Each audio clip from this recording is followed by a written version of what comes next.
ये धोखा इस प्रजातंत्र को दिया है।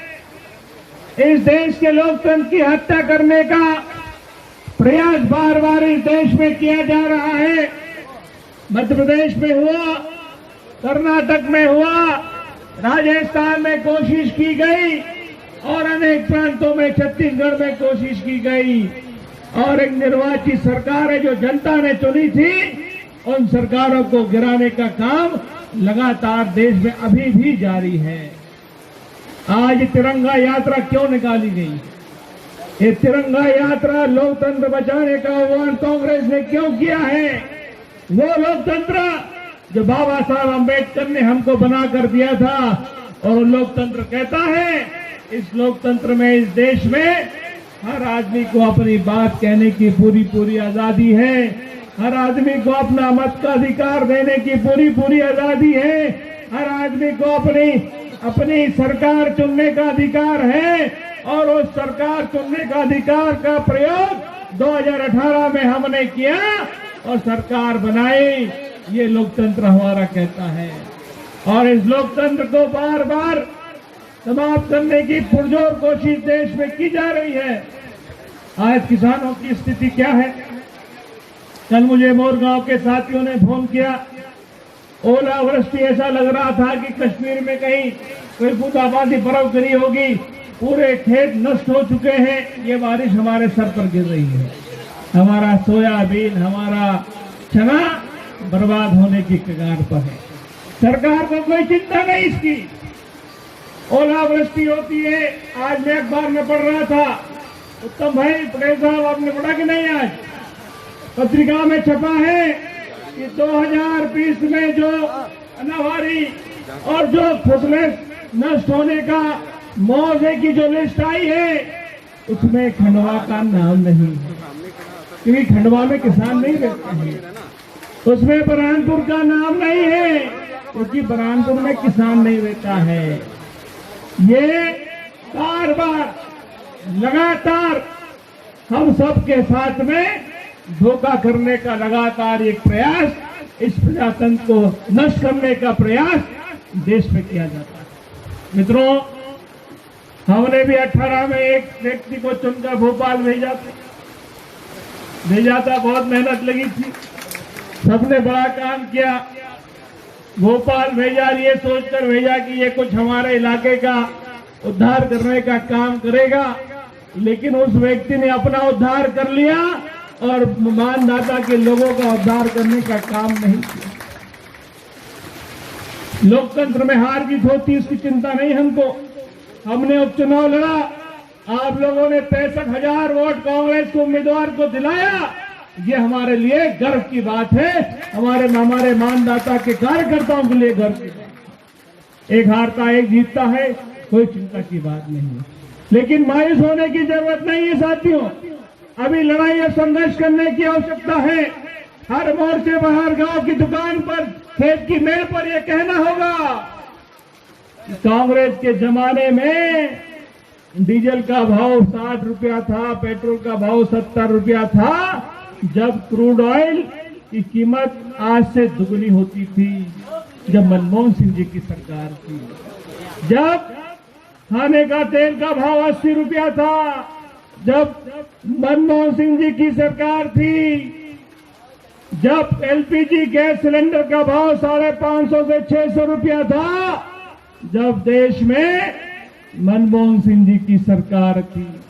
उज्ज्वला योजना तो निकाल दी, हमारे गरीबों को गैस चूल्हा बांट दिया। लेकिन मैं 80% गांव में जब जाता हूं, देखता हूं कि जिस गरीब के घर में उज्ज्वला का कनेक्शन मिला, वो दोबारा गैस की टंकी भराने की हिम्मत नहीं कर पाया, क्योंकि गैस की टंकी का भाव 1200 रुपया आज की तारीख में है। किस तरह से इस प्रदेश में लूट मची है, किस तरह से देश में लूट मची है। और जो काला कानून किसानों का निकला है, इसके बारे में आदरणीय नारायण सिंह जी ने आपको बताया, राज नारायण सिंह जी ने। कानून क्या है? उत्तम पटेल अपने सोयाबीन बेचने जाएंगे, कोई गारंटी नहीं कि तुमको पैसा मिल जाएगा। गुड्डू पटेल या गुड्डू भैया बैठा दिख रहे थे, मुझे काम आ गए।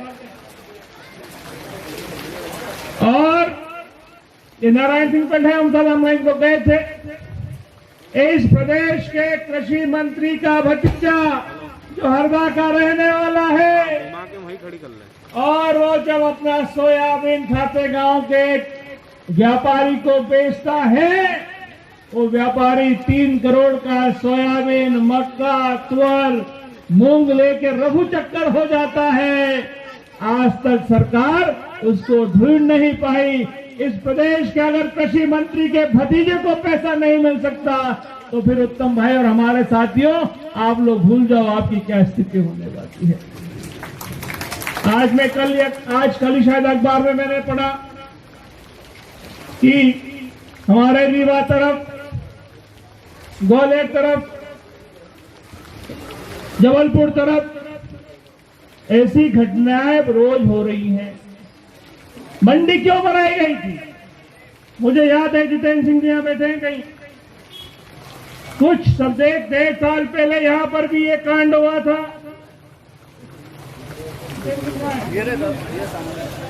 और हमारे मोदी में एक व्यापारी ने हमारे किसानों का पैसा लेकर भागने की कोशिश की, लेकिन तब मंडी में अनाज बिका था, हमारे पास उसकी रसीद थी, मंडी का टैक्स था, तो हमने उस व्यापारी के छाती पर लात रखकर इस क्षेत्र के किसानों का पैसा दिलाया। लेकिन अब कहीं भी खरीदेगा, गली में खरीदेगा, जंगल में खरीदेगा, नदी किनारे खरीदेगा, कोई गारंटी वारंटी नहीं है। ये पुलिस थाने में जाओगे ना रिपोर्ट करने, तो कोई आपकी रिपोर्ट भी लेने वाला नहीं है। ऐसा काला कानून, किसान विरोधी कानून इस देश में लागू करने का प्रयास किया जा रहा है, और जिसके विरोध में पिछले 6 महीने से हमारा देश का अन्नदाता दिल्ली की सड़कों पर डटा हुआ है, गर्मी में, ठंड में, और लगभग 300 किसानों की मृत्यु उस आंदोलन में अभी तक हो चुकी है। जागने की कोशिश करो साथियों। ये आंदोलन अगर पास हो गया, ये काला कानून पास हो गया, तो आपकी जमीनें अडानी अंबानी के घर पर गिरवी रख दी जाएगी, कॉन्ट्रैक्ट फार्मिंग चालू हो जाएगी, और आपका मालिकाना हक अडानी अंबानी के सुपुर्द हो जाएगा। आप उसका कुछ भी बिगाड़ नहीं पाओगे। आज मुझे आजादी है, मुझे कपास लगाना मैं कपास लगाऊंगा, मुझे सोयाबीन लगाना मैं सोयाबीन लगाऊंगा, मुझे तुअर बोनी तो मैं तुअर भी बोऊंगा, मुझे गन्ना लगाना है तो मैं गन्ना भी लगाऊंगा। ये सारी आजादी इस कानून के पास होने के बाद समाप्त हो जाएगी, और फिर भोपाल, दिल्ली से फरमान जारी होगा कि गीते जी तुम्हारे खेत पर क्या बोना है।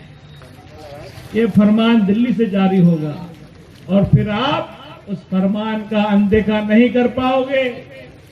इसलिए आज जो संघर्ष किसानों का देश में चल रहा है, हम तो मध्य प्रदेश की गली गली में घूम रहे हैं, अनेकों हमने किसान पंचायत लगाई, हमारी कांग्रेस पार्टी ने लगाई, और ये उद्देश्य उसका यही है कि काला कानून हर कीमत पर पास नहीं होने देना है। अगर ये काला कानून पास हो गया तो हम किसानों का जीवन समाप्त हो जाएगा, आने वाली पीढ़ी का जीवन समाप्त हो जाएगा। इसलिए इस कानून की लड़ाई हर मोर्चे पर हमारे साथियों को लड़नी चाहिए। सबने बड़ा काम किया, भोपाल भेजा, ये सोचकर भेजा कि ये कुछ हमारे इलाके का उद्धार करने का काम करेगा, लेकिन उस व्यक्ति ने अपना उद्धार कर लिया और मानदाता के लोगों का उद्धार करने का काम नहीं किया। लोकतंत्र में हार जीत होती, इसकी चिंता नहीं हमको। हमने उपचुनाव लड़ा, आप लोगों ने 65,000 वोट कांग्रेस को उम्मीदवार को दिलाया, ये हमारे लिए गर्व की बात है, हमारे मानदाता के कार्यकर्ताओं के लिए गर्व की बात। एक हारता एक जीतता है, कोई चिंता की बात नहीं है, लेकिन मायूस होने की जरूरत नहीं है साथियों। अभी लड़ाई और संघर्ष करने की आवश्यकता है। हर मोर्चे पर, हर गांव की दुकान पर, खेत की मेल पर यह कहना होगा, कांग्रेस के जमाने में डीजल का भाव 60 रुपया था, पेट्रोल का भाव 70 रुपया था, जब क्रूड ऑयल की कीमत आज से दुगनी होती थी, जब मनमोहन सिंह जी की सरकार थी। जब खाने का तेल का भाव 80 रुपया था, जब मनमोहन सिंह जी की सरकार थी। जब एलपीजी गैस सिलेंडर का भाव 550 से 600 रुपया था, जब देश में मनमोहन सिंह जी की सरकार थी। उज्ज्वला योजना तो निकाल दी, हमारे गरीबों को गैस चूल्हा बांट दिया, लेकिन मैं 80% गांव में जब जाता हूं देखता हूं कि जिस गरीब के घर में उज्ज्वला का कनेक्शन मिला वो दोबारा गैस की टंकी भराने की हिम्मत नहीं कर पाया, क्योंकि गैस की टंकी का भाव 1200 रुपया आज की तारीख में है।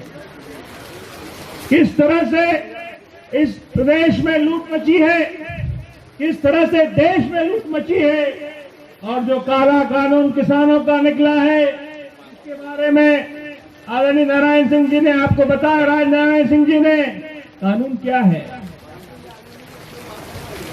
उत्तम पटेल अपने सोयाबीन बेचने जाएंगे, कोई गारंटी नहीं कि तुमको पैसा मिल जाएगा। गुड्डू पटेल या गुड्डू भैया बैठा दिख रहे थे मुझे, काम आ गए। और ये नारायण सिंह पटेल हम सब हम लोग गए थे। इस प्रदेश के कृषि मंत्री का भतीजा जो हरदा का रहने वाला है, और वो जब अपना सोयाबीन खाते गांव के व्यापारी को बेचता है, वो व्यापारी 3 करोड़ का सोयाबीन, मक्का, तुअर, मूंग लेके रफू चक्कर हो जाता है।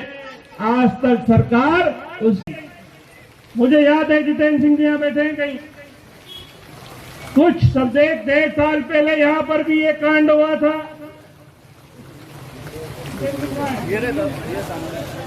और हमारे मोदी में एक व्यापारी ने हमारे किसानों का पैसा लेकर भागने की कोशिश की, लेकिन तब मंडी में अनाज बिका था, हमारे पास उसकी रसीद थी, मंडी का टैक्स था, तो हमने उस व्यापारी के छाती पर लात रखकर इस क्षेत्र के किसानों का पैसा दिलाया।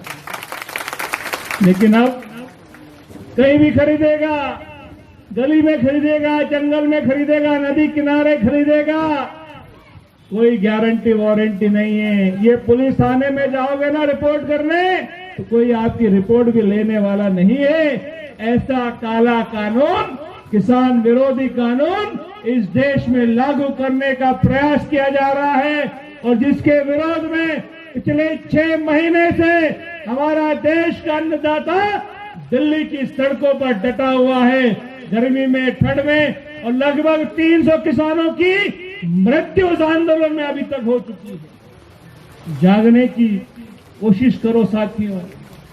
ये आंदोलन अगर पास हो गया, ये काला कानून पास हो गया, तो आपकी जमीनें अडानी अंबानी के घर पर गिरवी रख दी जाएगी, कॉन्ट्रैक्ट फार्मिंग चालू हो जाएगी, और आपका मालिकाना हक अडानी अंबानी के सुपुर्द हो जाएगा। आप उसका कुछ भी बिगाड़ नहीं पाओगे। आज मुझे आजादी है, मुझे कपास लगाना मैं कपास लगाऊंगा, मुझे सोयाबीन लगाना मैं सोयाबीन लगाऊंगा, मुझे तुअर बोनी तो मैं तुअर भी बोऊंगा, मुझे गन्ना लगाना है तो मैं गन्ना भी लगाऊंगा। ये सारी आजादी इस कानून के पास होने के बाद समाप्त हो जाएगी, और फिर भोपाल दिल्ली से फरमान जारी होगा कि गीते जी तुम्हारे खेत पर क्या बोना है। ये फरमान दिल्ली से जारी होगा, और फिर आप उस फरमान का अनदेखा नहीं कर पाओगे। इसलिए आज जो संघर्ष किसानों का देश में चल रहा है, हम तो मध्य प्रदेश की गली गली में घूम रहे हैं, अनेकों हमने किसान पंचायत लगाई, हमारी कांग्रेस पार्टी ने लगाई, और ये उद्देश्य उसका यही है कि काला कानून हर कीमत पर पास नहीं होने देना है। अगर ये काला कानून पास हो गया तो हम किसानों का जीवन समाप्त हो जाएगा, आने वाली पीढ़ी का जीवन समाप्त हो जाएगा। इसलिए इस कानून की लड़ाई हर